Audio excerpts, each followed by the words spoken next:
People talk about evolution, and what comes into play with that is what some people have called the gap theory. The gap theory began, I believe, back in Scotland. A Presbyterian preacher, very intelligent and educated man. What he said was this. Listen to this. He said between Genesis verse 1 and Genesis verse 2, there's a gap of time. A gap of time. And therefore, what happened in Genesis verse 1, because of that gap in time, it could have been long, could have been short, we don't know. But because of that gap in time, God's initial creation of the heavens and the earth of verse 1 could have been millions of years ago. Now, that gap in time could have been, this was his point, that gap in time could have been a split second. It could have been several hours.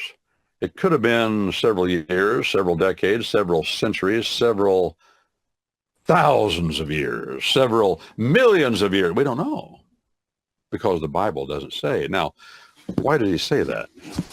He says that because the Bible says that it's sequential. Now, he's right about that. You go to your fundamentalist Baptist, for example, your fundamental Baptist, for example, Ken Ham. I believe he's Baptist, but this is fundamental Baptist doctrine. He believes that there is no gap. He believes it so strongly that he took the millions of dollars that he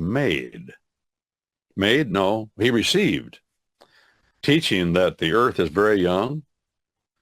He took that money, and I'm not doubting his sincerity, and I have been around him a little bit. He's not somebody, he's a friend. I just know who he is, and I've been to where he teaches this, and he has had built there a replica that is more than full-sized, according to the dimensions the Bible gives, a replica of the Ark of Noah. I've been on it. The thing is huge. Matter of fact, that thing is half again almost. It's bigger in dimensions. Why they did that, I don't know. Why would you have to make it bigger? It's big enough, big as an aircraft carrier, the way it is, the way it's, the Bible describes it. The thing is huge. And the proportions of it are the proportions of all seagoing vessels of any size. And they all have to be the same portion or they'll bust apart. The evidence is pretty clear. I mean, even the tankers and the aircraft carriers, they have the same proportion of length, approximately of length to width, always. Otherwise, they won't be seaworthy. Well, the ark is that way. The dimensions that are described way back there. I don't doubt for a minute, given the evidence we have of the Ark of Noah, that this was a real event that really happened. In fact, we have all over the world, all cultures and all people, all over the world have a story that is similar, as they say in the Wabash Valley, similar to the story of Noah that the Bible records. What does that tell you? Well, that tells you it really happened. The evidence inside that and outside the Bible is substantially true. It's just that the Bible, I find this to be true, I'm giving personal testimony, is the most reliable evidence of the flood of Noah. Other cultures and other pagan religions have floods like that in their culture, and they have a man like Noah. Sometimes his name resembles Noah, sometimes it doesn't because of time, but it's all there, which tells us that this tradition and the facts of Noah's flood have been handed down among all men and all people, all tribes, all tongues, all nations. Why? Because when Noah came out of the ark with his family, he became the second father of Adam's race. There wasn't anybody else. So all men are descended from him, and they all took the facts of what happened, and it began to be perverted, the testimony of it through time, as it was told from generation to generation. By the way, that's why the Bible is so important about what has happened, because in the past, because it is not a passing along of testimony. Therefore, it is more reliable. It is fixed.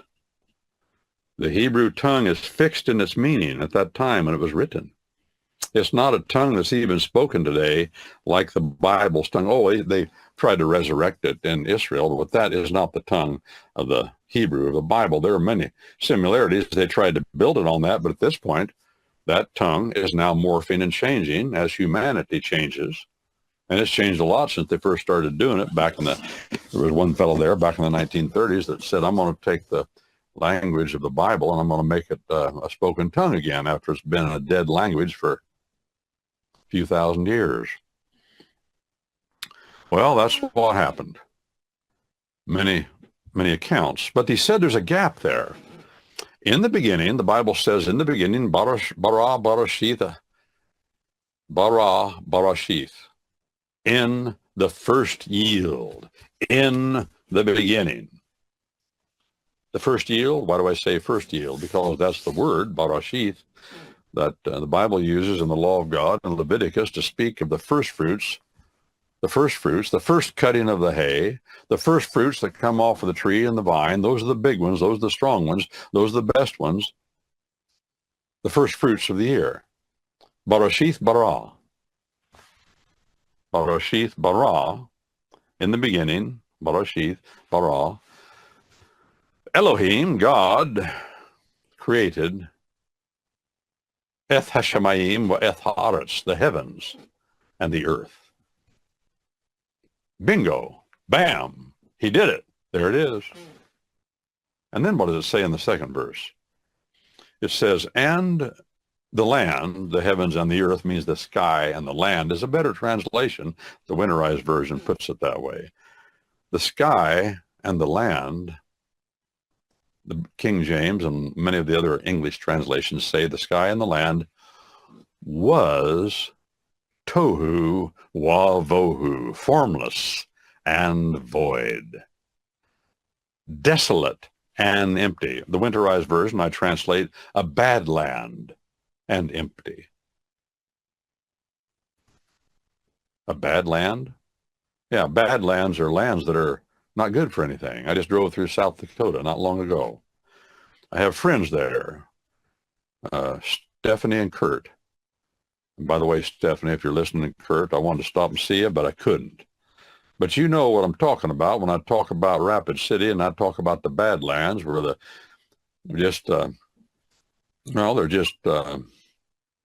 good for only light use. There's some grazing of cattle, but when you get really into the Badlands of South Dakota, it's not good for anything.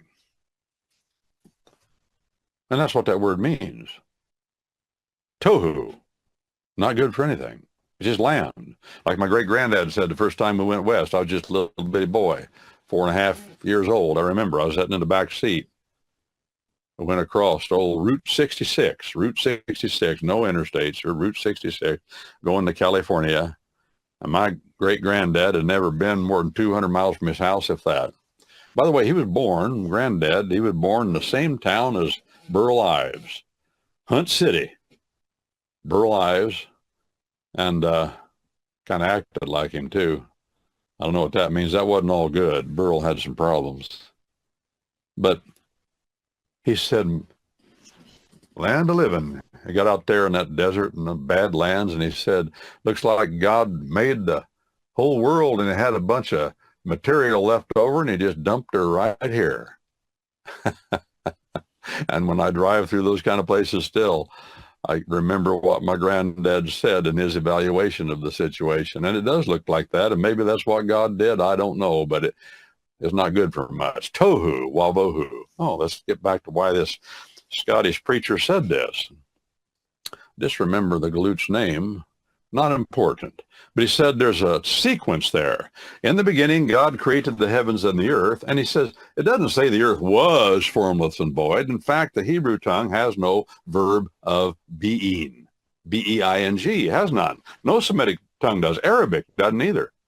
And the other Semitic tongues of the ancient world, no verb of being, no was, is, as. Didn't matter to them.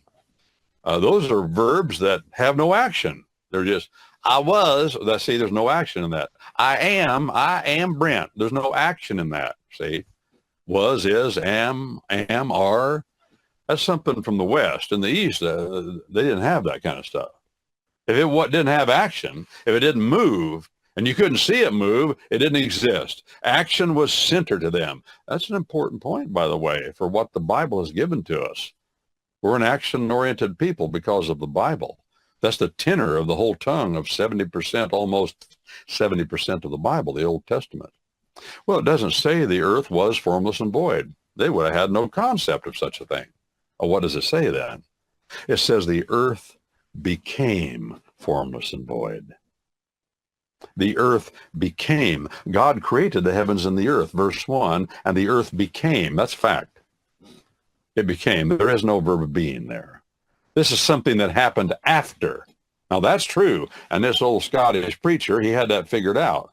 It's something that happened after God created the heavens, the Hashamayim Haaretz, the earth, or the skies and the land. God created all that, and then it became the earth, the land, not the skies. Skies is intact. The land became a bad land and empty. Bad land, worthless. Just land, maybe a little grass on it, not much. Empty. Empty of what? We find out there was no man to till the land. Empty of men.